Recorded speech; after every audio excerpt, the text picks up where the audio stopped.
What's going on, everybody? It's Edward Davis, NFL sports agent with Checkmate Sports, and I'm ready to rock and roll. Let's get it, man.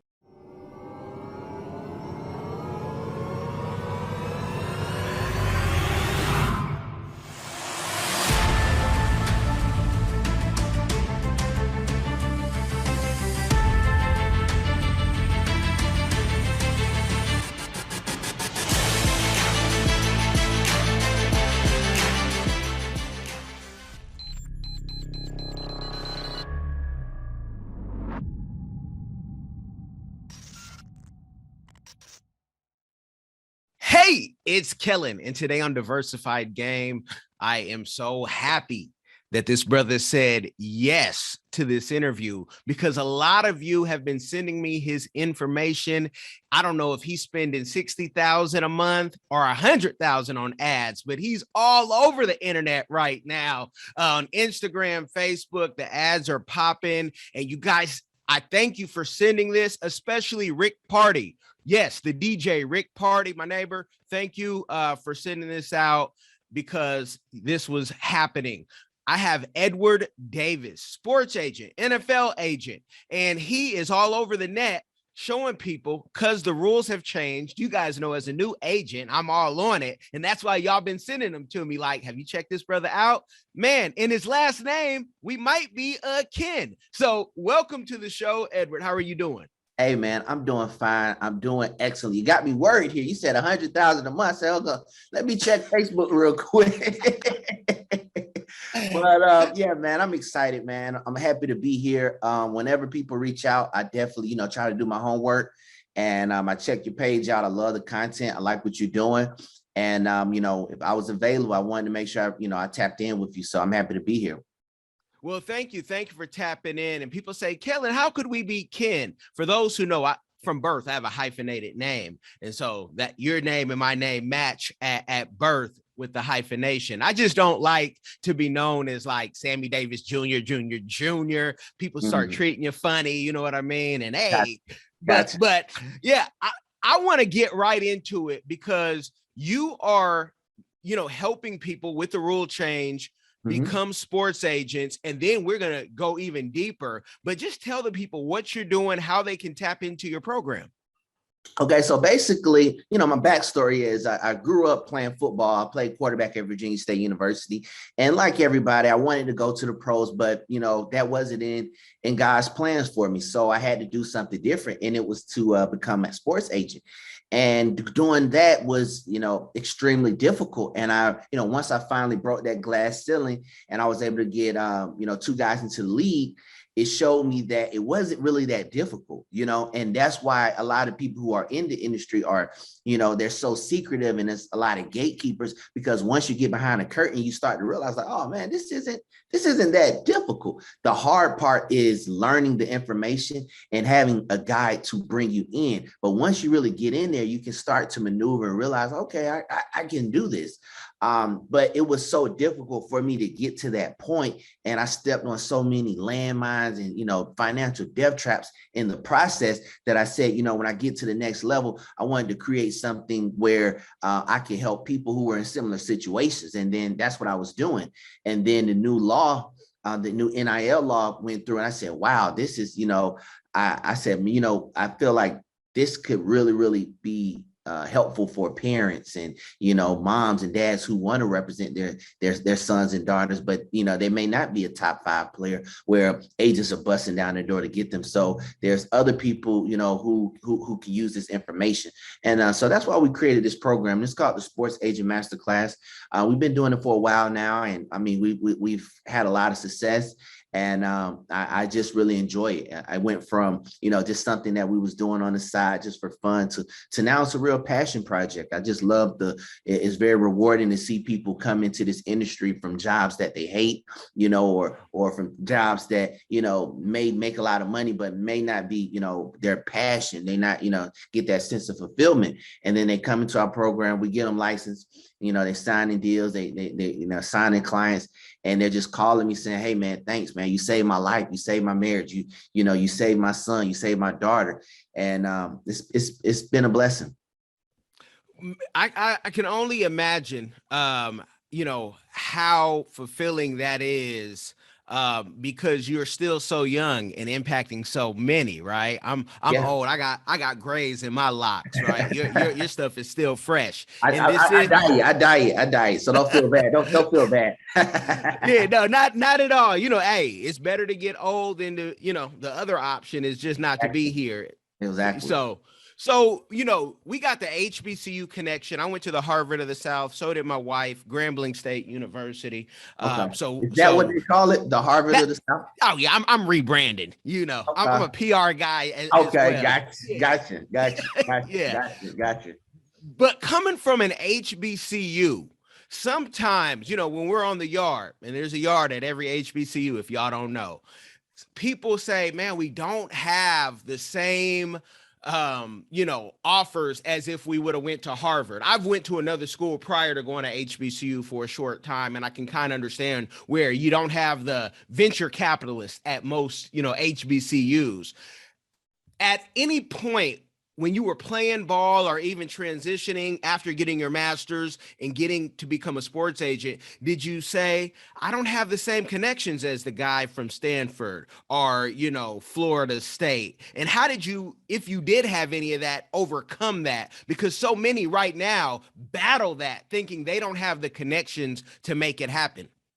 You know what? It's funny. A lot of time people go to HBCUs and then they act like, oh, like they always wanted to be at an HBCU. To be honest, I didn't want to be at an HBCU. I wanted to go to the University of Georgia. That was the goal, to play at UGA, to be the quarterback there. That didn't happen. So I went to an HBCU.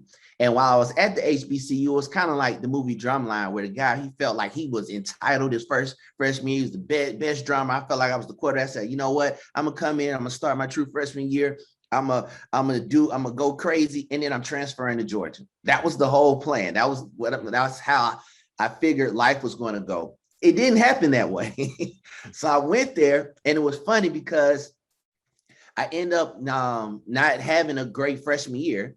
But I actually went back to my hometown, Stone Mountain, Georgia, and one of my old teachers gave me a book to read. It was called "Why Should White Men Have All the Fun?" And it was about Reginald F. Lewis. So I'm reading the book because I'm really big on history and I just like reading. So I'm reading the book because the guy recommended it. And I remember I was in my dorm. I was in Williams Hall, Virginia State University.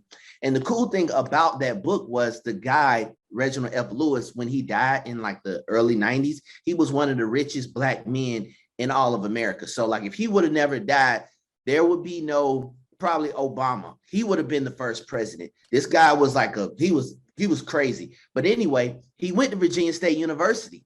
So I'm reading, I'm like, oh wow, he went here. He stayed in the dorm I was reading the book in. And he actually played quarterback for Virginia State University before he graduated and went to Harvard. He was one of the first, I think he's the first person to ever get into Harvard without ever filling out an application. And then he ended up, sending like 20, 30 million to Harvard. And then they named the business building after him in Virginia State University. So when I saw that, my freshman year kind of planted a seed in me, and I never felt like a victim. I never felt like, oh, I needed to be here. I need to be here, because reading that book, it showed me that he made it from here in this very dorm. He didn't make it to the NFL, and he's richer than the guys in the NFL. So I never felt like a victim. I never felt like, oh man, I need to be here. I felt like I just needed to do the work. And, the cream always rises to the top. That's how I feel. Amen. And if you guys don't know that author, you guys better go get that and keep going no matter what. That man had books on books, and I definitely feel that. So, to become a sports agent, it used to be, we always thought, I only did the LSAT over and over and over because I said, I just want to become an agent. Mm-hmm. When the rules changed, I said, this is my time. I represent influencers already, right? Okay. I said, the rules change. I said, I'm going to do the same thing with athletes that I do with my influencers, creating deals. A deal is a deal. And there are some ways and things that you have to learn from, whether it's a medical doctor or an athlete. How did you go about learning how to do that? Because the NFL makes you, take some tests. You just can't become an agent of the NFL. You got to go through it and really understand their rules. How did you go about that? Did you have any mentors? Actually, unfortunately, man, I didn't really have mentors, quote unquote, that I could reach out to. A lot of the stuff, as everybody said, I had to get it out the mud. But some mentors that I did have as far as books was Lee Steinberg. I read his book, The Agent. I became a student of the game. So any information that I could find on sports agents, I did. I actually went out and I met with Lee Steinberg.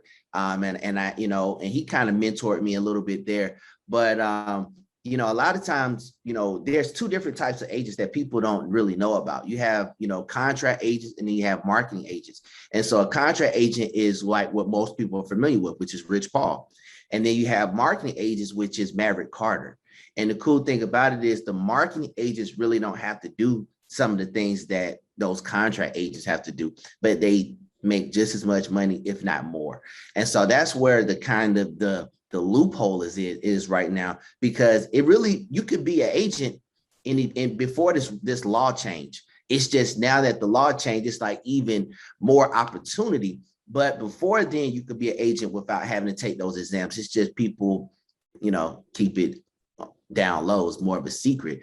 But once you get into the industry, you start to realize like, hey, this isn't rocket science. A lot of these guys aren't smarter than us. They're not more savvy or more creative. They just had the right last name, and they called on Big Pop and they got in that good old boy network, and they brought him in there. So but once you get in and you start to rub elbows with them, you start realizing like, oh man, this guy or this person isn't who you thought they were. I had that happen to me tons of times. Definitely. And I'm going to tell you, when talking about being an agent, people always, oh, you're an agent. I actually had a very prominent person say, well, you should do a course on how you did that. I said, I'm in the state of Florida. It really wasn't course worthy for me I said, I got a course on Africa, but I said, I know the brother who does have the course because he already did it. I said, I don't want to be one of those brothers who you got a barbershop and I get one on the next thing. Said, that's not my lane. And that's why another reason I want to have you on, to see what type of brother you were, right? To see if you're like, well, if you want to become an agent today, you pay me $10,000 and I will make you. That's not the air that I'm getting off of you. You come off as a real humble, down to earth. Again, we might be kin, folks. If we look too deep, we might piss off somebody's mama or daddy because they got to start talking, right? But what's funny? My dad went to Grambling, so. Okay, did he? Okay, he went to the Harvard of the South, so we might need to investigate that. Yeah. We're gonna talk off air because mine, he didn't, but he played ball. We'll talk about that off air because folks start coming to me and be like, "Hey, I didn't know that." Yeah, you ain't supposed to know. Right. But being an agent, one thing; being a young agent, another thing. But also, you're a Black agent, and I see you're also, showing women, and they're giving you shout outs. This is not any I don't want to say names. This isn't a scam, folks. He has people saying, thank you for showing me the ropes. I need to know, how difficult do you think it is, more difficult to be a Black agent? And then also, let's talk for the women that you've made agents as well. Is it harder for them or more difficult? Well, whenever you enter into an industry that's, dominated by another race or another gender, it's always going to be difficult. But what I can say, I think the tide is turning. I think now, this is in the 90s, this is in the early 2000s where, if you walk into a room with a parent, they look in. Now it's kind of cool to be a minority. It's cool to be a female. It's cool to be, an agent of color, because they see the Rich Pauls, they see the Nicole Lynn's, they see the, the Eugene Parkers, they see the Edward Davises, a little shameless plug, but it makes it cool now that you're like, okay, wow, dude, I do want a agent of color, because they see that we can do it and they know that, we relate to them. And I think that the playing field is becoming a little bit more level. You're still going to have a lot of people who have that old mentality, where they think that, they got to go outside. I call it playing away games. You got to play away game to get certain deals. But the problem with that is, everybody loves you when you're the first round draft pick. But when you have those mental illnesses, when you have things that are going on off the field, that's when you really find out who cares about you. And I think that players and parents are starting to realize that, so they are more open to agents of color and agents of different genders. So I think now is the time to jump in if that's something that they want to do. And just to answer your question about as far as the open barbershop on different lanes, I'm glad that you like that, because I'm like that. That's why I started this course, because when I did it, it was nobody doing it. And I could have did a real estate course. I bought my first house at 24. I could have, did all that, crypto and things like that. But I saw so many people doing it. And I felt like, I didn't want to just be a me too. I wanted to really be somebody to help. And I created this program for me because this is something I wanted when I came out. It was nothing. There is nothing out there. And so I said, you know what, let me be that guy so that people don't have to do the same thing I did. Because I feel like it's two types of people in the world. You have the people who say, I did it this way, so you have to do it this way. And then you have people who say, I did it this way, so you don't. And that's how I am. Yeah, there's no need. And yeah, I could hear somebody say, well, this is America, and you can, I just like to do stuff different. My first course that I put out was on how to travel to Africa, because with my client's audience, we bring, groups of 30 to Africa, and nobody was doing it. And my clients were like, well, we don't want to do that, or we don't have time, right? So I always want to do something different and unique. And please, no, don't do anything on crypto, because the way they're trying to tax us, what crypto used to be for the criminals. So let us criminals have our crypto in peace, if we have any. I tell people, I don't know nothing about it. What is a ledger? I don't know what a nano X is. So that's my crypto talk.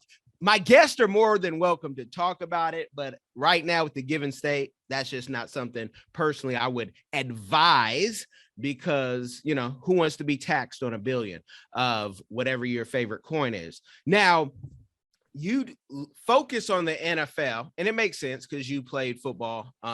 But have you taken on any other clients, maybe tennis or, even wrestling?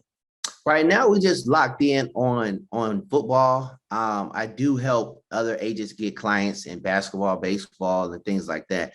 But I'm just one of those people where I just want to sharpen the blade and become an expert in one sport before I personally juggle many different hats.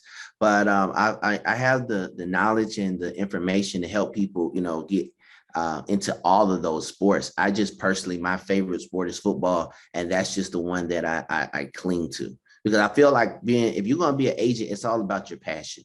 If you're doing it just for the money, it's going to be tough, because it's going to have times where it's ups and downs. But if you get into it for why I get into, because it's my passion, this is what I love, it wakes me up every day, then it becomes fun. And football for me is, I could do that all day, every day, 24/7. So that's just my thing. Okay, and now let's talk about money, because people like, well, you like Jerry Maguire then now? I said, I ain't nothing like no other agent, because my party in business is already started, and having multiple, businesses, that it's like I monetize my life. That's what that's my hashtag. That's what I tell people. But being an NFL agent traditionally can be very expensive, because some athletes, blue chips, expect you to give them the keys, literally and figuratively. How did you manage dealing with clients, and you have other agents who have a bigger bag, they've been doing it longer, right? Did you play into that game? Because I'm not willing to play into that game right now, because I don't have to, and I'm trying to make up my own rules. I just got to be me, Sammy Davis Jr. But tell people how you navigated through that, because it's an expensive, way of doing it, going the traditional way, trying to appease your clients. Very, very expensive. My first year, I spent probably $50,000.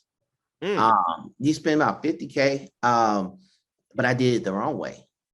that's the not having a mentor. That's not having a coach. That's not having a program. That's getting it out the mud. That's, learning as I go. It was a lot of things that was crazy. And then, my situation was a little bit different. I didn't plan for COVID-19. Half my clients' pro days got canceled. Literally all of them. I think all of them except one got canceled. So it was a difficult way to maneuver. But I'm one of those guys that, I've been successful for a while now. So I had, pretty much some, things put together ready for, that venture. But it is expensive if you're going the contract agent route. I'm not even going to lie as far as, try to sell people a dream. I tell people all the time, this isn't where you start your success. This is where you've been successful doing something else and it wasn't fulfilling. It wasn't something you're passionate about. And now you want to do this. If you're just, this is your first time cracking success, can you do it? Yes, but it's extremely difficult. I recommend wholesale real estate. I recommend, doing things that way and then building your bankroll. And then once you hit a certain amount, you say, okay, you know what? Now I can go do what I really want to do. But if you're, just out of college and you got 25 cents to your name, go get a job. Go get a job. Go do something and then come over here. Because if you're coming over here and LeBron's not your best friend or something like that, it's going to be extremely difficult. We'll talk about, the pricing before everybody says, oh, I want to jump on a call with you and find out, what are the packages? And besides just getting the license, are you also showing them how to get clients, maintain clients? My goodness, that could be something because you got to be a real people person. But, talk about that so they know before they fill that thing out where they should be in their piggy banks. Yeah. So for us, what I know, I don't want to put a label, meaning you should make this amount of money. I can say that, but I don't know your hunger. It's people who can make $1 million a year, but if it's not in them, it's not in them to be an agent. And then this could be people who say, who can just be what we call resourceful, where they figure out a way to make it happen. So a lot of times we have to hop on a call with people just to figure out, if we can help them, but also if we want to help them, because sometimes people may not just be a good fit. A lot of guys want to become agents just so they can take pictures and put nice captions. And we try to screen those guys out because, we don't want to work with those people. We want to work with people who have that integrity and who really want to represent these athletes for the right reason. So that's why we have a call. Because we want to make sure that the person we're talking to is a good fit before we show them our tricks, before we, bring them into this industry and connect them to athletes. We want to make sure that they're in it for the right reason, because believe it or not, a lot of agents aren't in it for the right reason, which is why, every year you hear about some agent stealing money or, some player going broke or things like that. No, definitely. Well, and also, after the call, where they should be financially to pay you, because this is not a free service. No, it's not free service. You should be at least in a position where you can spend, 4 figures, because, this is a premium investment. And you think about the money you're spending to go to law school, which is, you said you passed the LSAT. No, I've taken it. A pass. My gosh, man. Nah, I've been. Yeah. You actually went to law school. No, I didn't. I've said I took the LSAT many a times. I have been accepted into a program, but by that time, life was happening and life was good. So I was like, what do I need law school for? I got this thing going on. It's bubbling. I've been doing what I've been doing for about 20 years. So how much is law school? Law school can be anywhere from, on the short end, some people could say 6,000 if you go to a real small one, but you could easily pay 30,000 and up. I know I just spent and gave Sally Mae her $110,000 and was like, I'm done. I'm free. Right. So about 6 figures, correct? Yeah. Yeah. And then how much was it to take the LSAT? The LSAT, it's been many a moons, but I couldn't even tell you what that is, because I haven't looked back since. Well, you know what? I guarantee our program is cheaper than that. Okay. Cheaper I know than the LSAT prep was at least $1,200. The prep alone. just the yeah. So I mean, and the amount of money that agents are making, Rich Paul made 45 million last year in the pandemic. Scott Boras made 100 and was it 160, if I'm not mistaken, according to Forbes. So for our program, the upside that you have, the potential you have to make is for me, I think is worth it. Okay, and I want to put it out. So he said you guys at least need to have, four figures. So let's say you at least have $1,000 to invest into yourself, and you're going to learn how to become an agent. Will they also learn the other stuff of, so from agency, we're going to get you licensed. We're going to show you how to find and sign your ideal clients, and then we're going to show you how to negotiate those deals. Okay. I got to tell everybody, we can put you in the gym. You got to lift the weights. Yeah. And I want to make it very clear so we don't end up on pocket watching with JT. Everything that he is saying is it can't be magic. I can just give you the game as a consultant. But if you don't do it, or you don't do it the way I said to do it, don't come and start blaming the teacher, the professor, because you did not, apply yourself. So I like how you really put that out there. And, with all the success that you've had, and the best is yet to come, I already know. What is a community give back that you're doing or that you would like to do in the future? Well, some of the things I've done in the past is I actually afford affordable housing for people in my community here in Stone Mountain, Lithonia area. So I did that. I used to teach for a number of years in DeKalb County as a health and physical education teacher. And then I just always giving back, as far as I've always been a person who wants to help the next generation up. It's just something that I'm passionate about. Of just wanting to, because I feel like everybody, other communities do it. And I feel like they hold each other accountable to make sure that they give, not, and we call it game, but it's just insight. It's just advice. It's just, hey, I've been here before. This is what I learned from it. Avoid these potholes. We call it game. Other people call it insight. And I just always been that person who just want to give, the insight to the next generation, because that's always what I've wanted. I've always, I live by that motto: be who you needed when you was growing up. And that's the type of person that, that I am. And that's the type of things that I do for my community. Man, I love it. And I'm going to tell you, when I was first introduced to Stone Mountain, my guy, Rich Boy, Brandon Richardson, I went to his house, man, while we were in Graham. And I thought, being from California, my mother's 40th birthday present was a nice big old house. I thought we were doing something until I said, hold on. And you said T-Boz lived down the street, or was that Chili? Stone Mountain blew my mind. Being from Cali, you don't see it like that, So coming from that area, does that help you? Because your next door neighbor might be, No. Let's correct that. Stone Mountain, wherever you were in Stone Mountain, might have been that one area. So you might have been in one area that was good, but majority of Stone Mountain isn't superstars. It's, regular people, probably below the poverty line. So like specifically where I grew up on Central Drive is like right on the same street as Stone Mountain. It's nothing but apartments and things like that. And I'm not going to act like I just had the worst childhood, because I didn't go without, but it wasn't Beverly Hills. So like they had probably in like the 2008s, 2009s, they started building, nicer communities. So you might have been over there in like a Water's Edge or something like that. But majority of Stone Mountain is pretty regular, to be honest with you.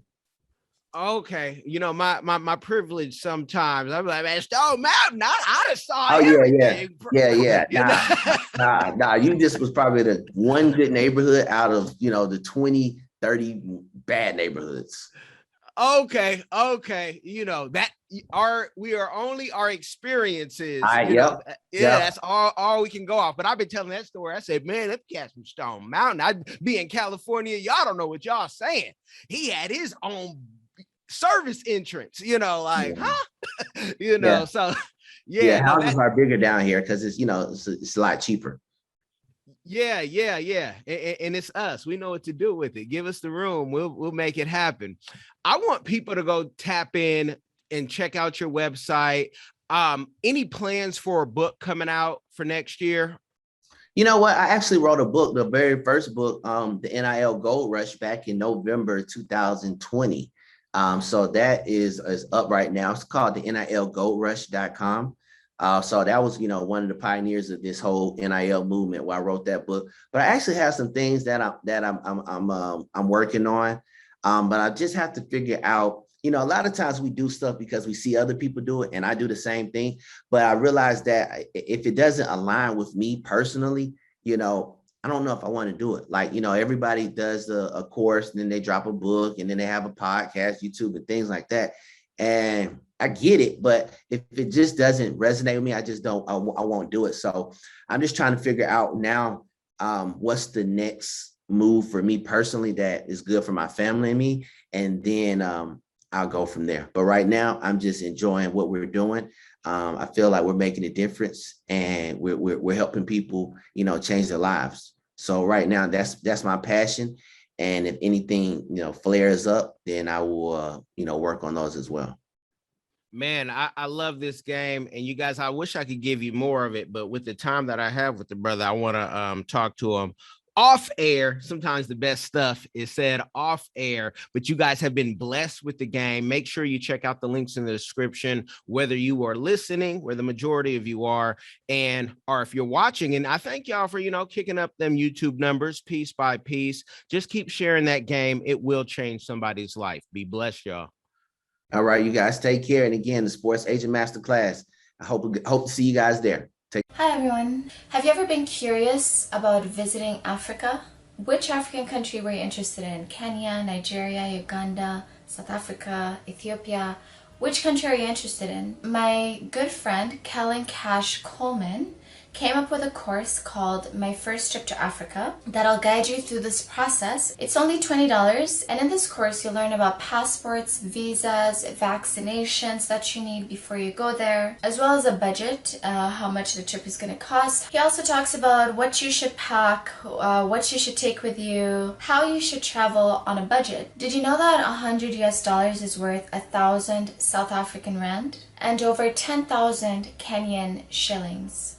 So imagine what you can do with $100 back home. I say back home because I'm from Sudan, I'm African, I already know how it's like. I know that, when you convert Canadian and American money, it goes a long way when you're traveling across Africa. So if you're curious, if Africa is a place that you've always wanted to go, always wanted to move there, Kellen Cash is the person to ask. Check out the course. There's a little preview you can listen to before you actually purchase it. If you're interested in this course, visit www.diversifiedgame.com.